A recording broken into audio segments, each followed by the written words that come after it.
We got CNN poll of polls showing Trump and Clinton in Florida specifically tied. And what works best in politics? Negativity, especially with those voters along the I-4 corridor. And that's where we find CNN's Boris Sanchez live in St. Petersburg, Florida, with more. Good morning. Hey, good morning, Chris. Yeah, the I-4 corridor, you hear so much about it. It's really not a huge stretch of land. It only takes about 2 hours to get across the whole thing. But politically, it is huge. About 40% of Florida's registered voters live on the I-4 corridor. And as we've seen in the past, so goes the I-4 corridor, so goes Florida, and potentially so goes the election. If the road to the White House goes through Florida, then that road is this one, Interstate 4. The 140-mile coast-to-coast highway across Central Florida has become the state's center of political gravity. It's Florida's I-4 corridor, and it starts along the East Coast here in Daytona Beach, where a rise in the number of registered Republicans has turned the once reliably blue Volusia County purple. To tilt it back in her column, the Clinton campaign is targeting African Americans. We with it, we voting, baby. Go out and vote like we never voted before. Can we do it? Yes, let's do it. I feel good about seeing all of the young people here who remind me of another period during the early days of the Civil Rights Movement. They know their lessons, they know their stories. They're going to turn out and vote. Further west on I-4, there are traditionally redder areas like Sanford and Seminole County. Donald Trump and his surrogates have made more than a dozen appearances along the I-4 corridor since the convention. They're hoping to surpass Mitt Romney's already solid win here in 2012 by riling up a base frustrated with Washington. This is a movement, this is an incredible movement of the people of the United States who want integrity restored to the government. Our next stop is Orlando, and it's the biggest city on the I-4 corridor. It's also one that in recent years has changed dramatically. The message in Orlando is more ethnic focused, especially Latino voters and especially the Puerto Ricans. With a large influx of Democratic-leaning Puerto Rican voters moving to Orlando in recent years, the Clinton campaign is vying for their vote. Donald Trump quiere vernos desaparecer. I-4's evolving political landscape continues west of Orlando. While there have been major demographic changes to our last stop, Tampa, these changes aren't among ethnic lines, they're actually among generational ones. While the west coast of Florida was once a haven for retirees, now about half the registered voters here are younger than 50. With so many colleges and universities that reside on the I-4 corridor, that's going to be the game changer for either candidate. With a race so close as we approach the finish line, how the candidates do on I-4 could define the election. It's the most competitive part of Florida. It's the swing part of the swing state. Highway to heaven or hell, depending on whether you win or not. All eyes are going to be on Tampa on election night, specifically Hillsborough County, because it is a great predictor, a great bellwether for elections. It has correctly predicted 19 of the past 20 campaigns. Allison and Chris. Okay, Boris, great piece. Thanks so much for all of that reporting. We are just 4 days away, I don't know if we've mentioned that yet, from Election Day, so we can think of no better time to bring in CNN political analyst David Gregory and CNN senior political analyst and senior editor for The Atlantic, Ron Brownstein. Guys, great to talk to you. David Gregory, let me start with you. How do you characterize the state of the race today? I think so. Well, I think it's still in Clinton's favor, more marginally. I think what the biggest factor we've seen is not only a negative for her about the emails, but also a consolidation for Trump, where Republicans are coming home. And it's not only some more discipline on his part, but, you know, I was reminded this morning about why more conventional Republicans might come to his side. Think about taxes and spending, for one thing. Hillary Clinton's going to raise taxes. So there's a lot of Republicans who are going to say, yeah, I may not like certain things about Trump, but that's going to be a big issue for me. So I think some of that consolidation is helping. But I still think she has the advantage, especially if you see her tick up again after the blow she took last Friday from the email issue. Ron Brownstein, what's your prediction for the next few days? My prediction? Pain. No, Yeah. in terms of where they're going to put their emphasis and why? What do you see? Well, look, I mean, Clinton has a core perimeter, right? She has 273 electoral college votes that they are counting on the most. States like North Carolina, Florida, and Nevada are essentially, and Ohio and Iowa, which are less likely, she's less likely to win. That's the insurance in case she loses any states in those core perimeter. And she may need that insurance. I mean, particularly in New Hampshire, the polling has tightened up significantly in the process David described, with voters moving from Republican voters moving back from Gary Johnson to Donald Trump. So you're left with, she may need one of these insurance, and North Carolina and Nevada are probably her best bets right now if she loses one of the core states she's counting on to get her past 270. Okay, let's look at Florida first, okay? Because that doesn't look like it's an insurance policy with the latest polls. This is the CNN poll of polls of Florida. It is exactly tied.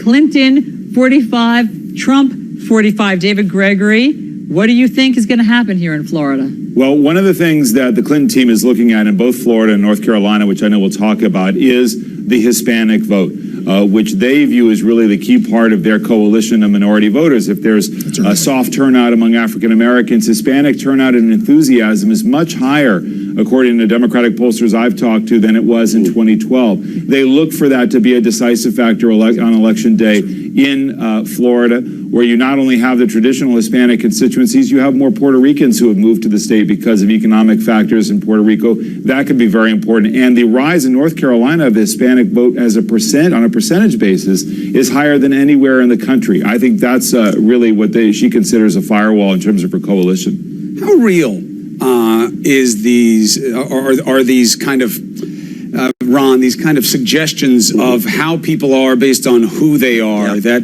well, Latinos are minorities and African Americans are minorities, so, let's look at them the same way. Or college educated and uncollege educated, let's look at them very differently. How true are those assumptions? Well, look, the groups are not identical, but the divergences among the groups are maybe bigger in this election than ever before. Donald Trump, as we said before, is on track to run as well among white voters without a college education, potentially as Ronald Reagan in 1984. He's facing more resistance among college whites than any Republican nominee in the history of polling. He's potentially facing a record gap among Hispanics, and of course, all Republicans usually have big gaps among African Americans. So any change in the composition of the electorate has a huge impact on the result. And if you're talking about North Carolina or Florida, it really is the same equation to a large extent, which is that Democrats are counting on improvements relative to 12 among college whites and Latinos to offset some signs that African Americans may not be turning out at the same rate in both states. That's going to be the equation that really decides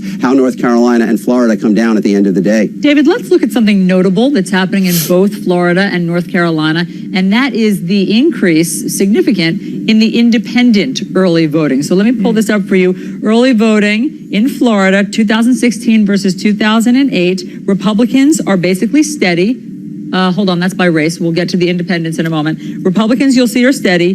Democrats, early voting has gone down a little bit, and independents have gone from 12.4 to 16.6%. What could that mean, David?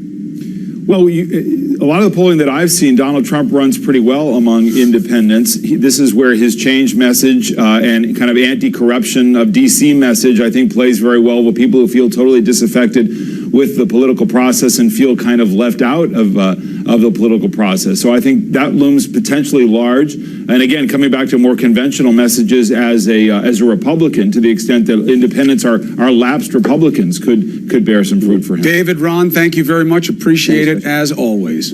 Thanks, guys. We're following a lot of news this morning, so let's get right to it. America will have a new president. It will either be me or my opponent. We are the movement of the future. This campaign is not a personality contest. We're not voting for high school president. We have to find a better way to talk to each other, disagree with each other, to respect each other. What kind of change are we going to have? Just remember, the system is rigged. We got work to do to finish what we started 8 years ago.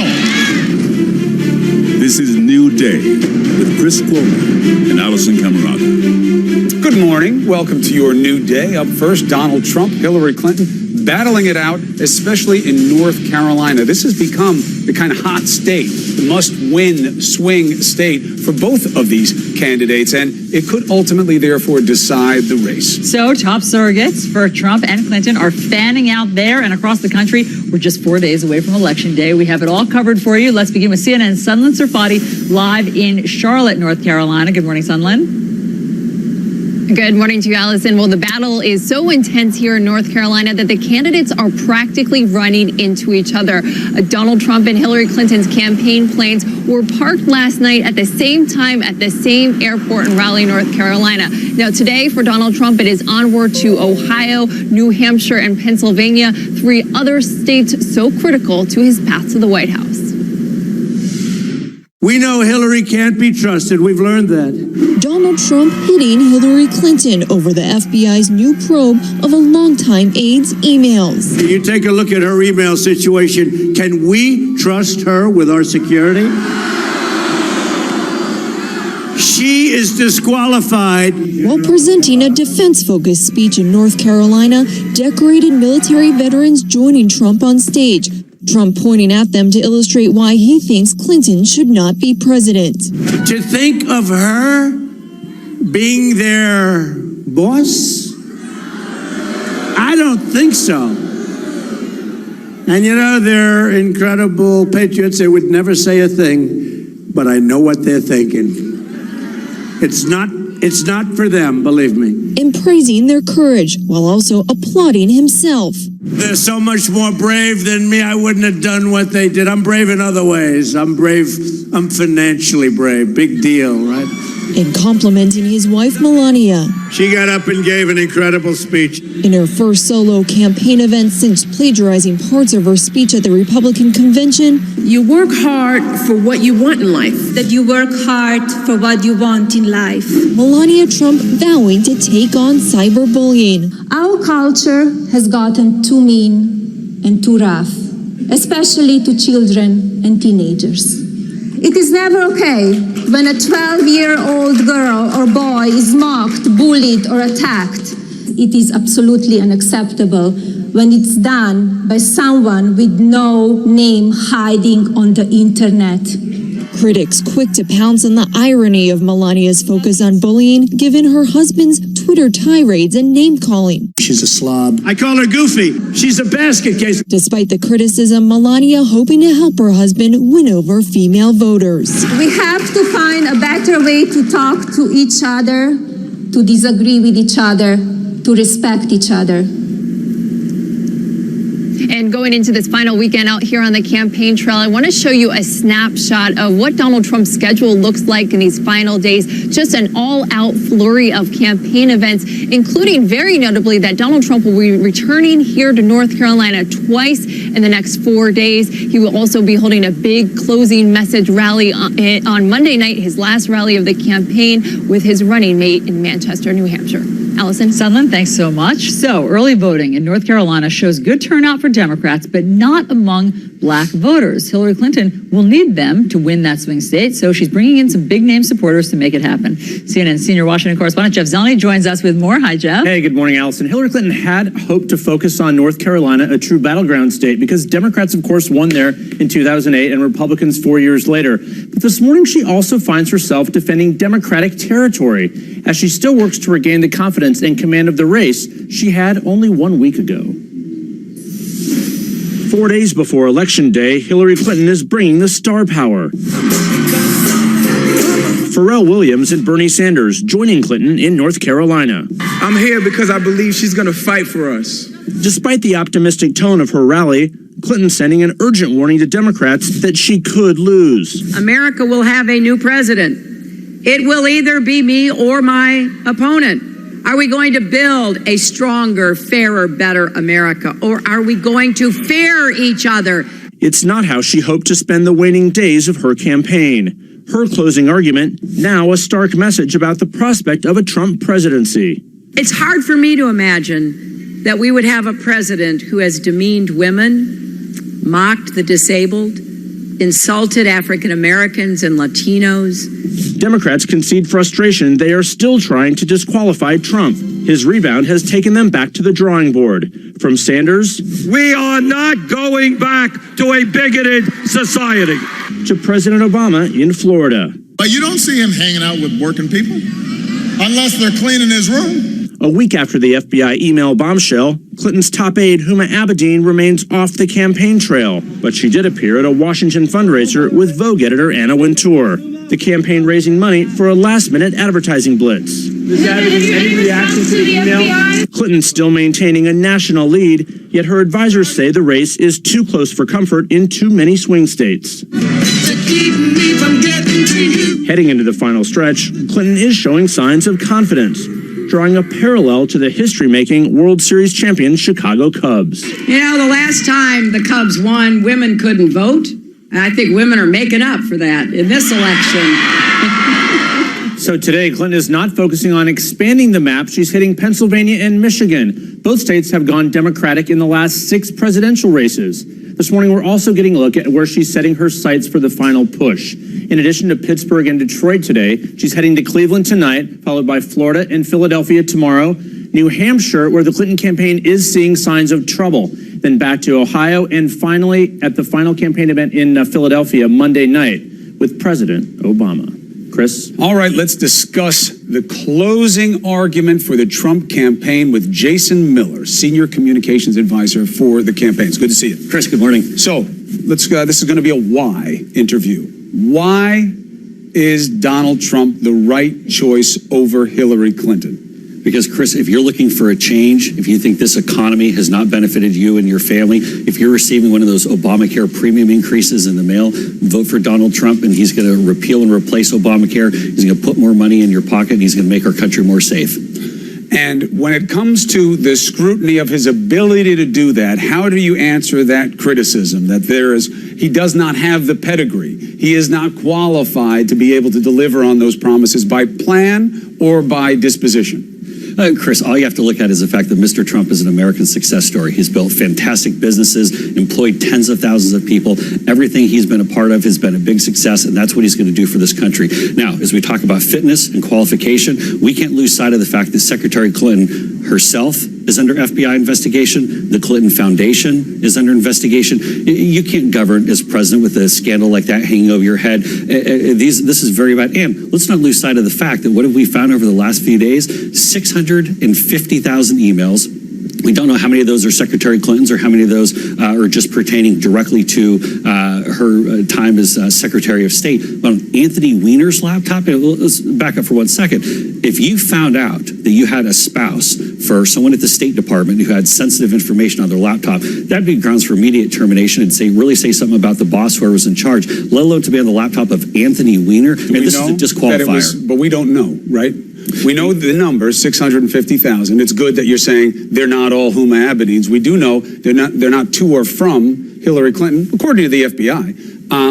And we don't know whether there's sensitive information. We don't know that they're classified. We just know that they may pertain to work done at the State Department, which makes sense. They probably should be. Right? We do know for a fact that it does pertain to work that was done at the Secretary of State, which again, that's a disqualifier right there. But as we talk about these closing days, and we talk about who has the energy, who has the momentum, let's look at what states are being put in play and where Mr. Trump is going. As we talk about even on election night, where Secretary Clinton and Bill Clinton, where they're going to be spending their time is what's usually viewed as solidly blue Pennsylvania. Mr. Trump is putting Pennsylvania in play, Colorado, New Mexico, Michigan. There's something going on here, Chris. It's bigger than Mr. Trump. It's a movement. The energy is here. We see it in the crowds. We see it in the poll numbers. And if you're a Trump supporter, you should be real energized this weekend.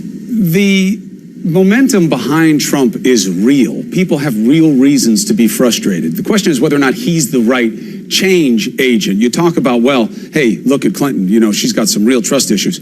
So does he. These are the two least trusted people we've seen. You worked for a guy who looked out at the audience and said, Donald Trump is the worst person I've ever seen run for president. You were running cruises messaging on that. Now you're running for the guy. I get that you have to change your disposition, but you have to own. She has these investigations.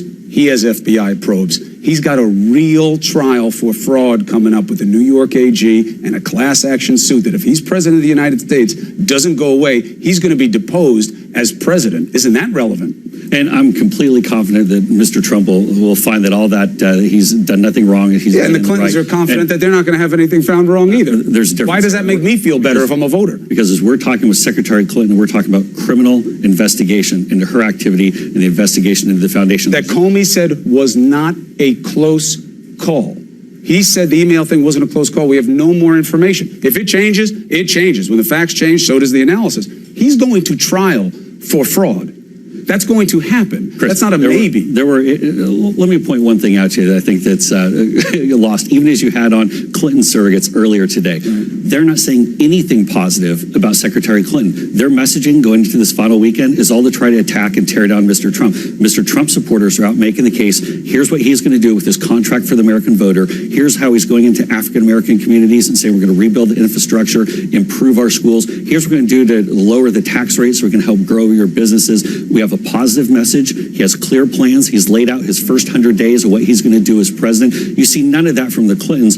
That's just not true. Trump. There's no question that they're going negative. So are you guys. That's what works. Trump is hammering her on the stump every chance he gets. He says that she's going to be indicted. He says that when she's president, you're going to have investigations. She's crooked. She can't lead. She can't work. She's going to be investigated. I'm just saying, he's saying that. He has every right to say it. Same could be said for him. He could be dogged by things as president that are very real. Do you accept that? If that's the best the Clintons can do, then they're going to lose going into Tuesday. No, it's not the Tuesday. Clintons. It's me. I'm saying there is a trial for fraud that's going to happen. That's real. Doesn't that count? Mr. Trump.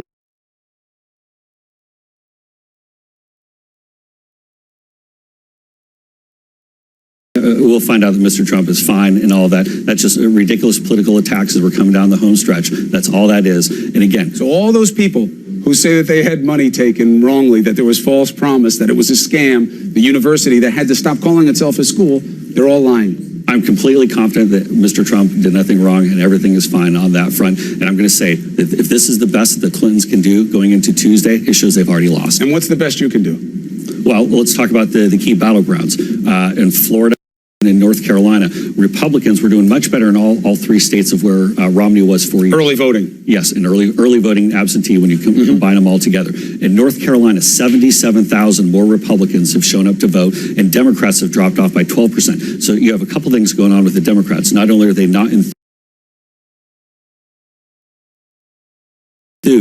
about crooked Hillary Clinton, but also even as you look into the story that's not really being told right now is the fact that even in the African-American community, Mr. Trump is doing much better than Republicans have in the past 4 or 8 years. One quick thing. I want to give you an opportunity on this. I know the campaign has said things, and I'm not going to talk about what his son said. His son is not running for president, so Eric can say whatever he wants as far as I'm concerned. Are we going to hear Donald Trump and come out and say, if you are a white supremacist and you think you're going to go to polls and intimidate black people, do not do that in my name. Do not do it. I want people to watch the polls in a legitimate way. I reject you. I want nothing to do with you. Are we going to hear Donald Trump say that? A man who has never been quiet about condemning things he doesn't like, but he hasn't said it. Well, Chris, but he has. He has said rejected. He has said rebuked.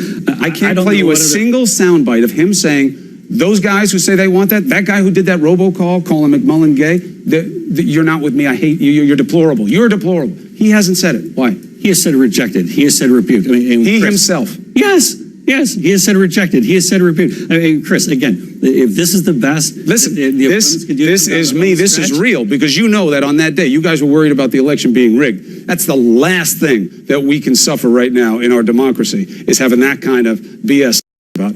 We should all care about that. I think what more Americans know and what we're going to see heading into Tuesday when we see these results is the fact that Mr. Trump is running to be a president for all Americans. That he is going into neighborhoods and communities that haven't just been neglected by Democrats in the past, they've been neglected by the Clintons in the past. He is going in and asking for every American's votes. He has a real plan to help our inner cities and help turn them around. I think that speaks a lot to his character and it speaks to what he's going to do for this first 100 days as president. Jason Miller, we're all going to see the one poll that counts on Tuesday. Good luck going forward. Get out and vote. All right. Allison. Okay, thanks so much. Let's get the other side now with Democratic Congressman Luis Gutierrez. He is a Clinton supporter. Congressman, thanks so much for being here. Good morning, Allison. I want to get you to respond to something that Jason Miller just said, and he's not alone.